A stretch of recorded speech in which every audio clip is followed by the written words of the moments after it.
Cascão, Maria Cascuda. Olhe.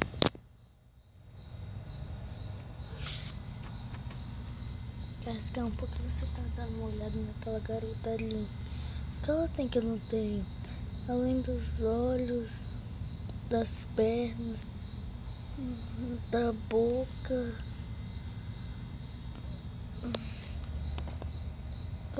do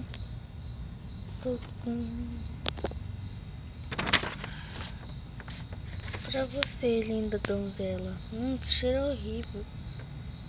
Mas a flor tá perfumada, então esse cheirinho deve ser seu. Não toma banho, não? Claro que não, porque você só conversa com meninos limpos.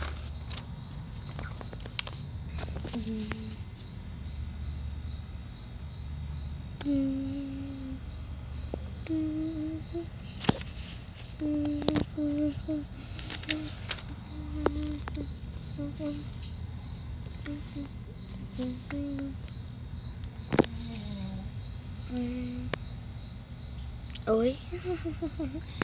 Mas eu não disse nenhuma piada. Como você está engraçada. Parece que lembraram de você. Que perfume exagerado.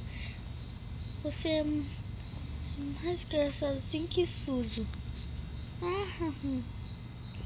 Maria Cascuda.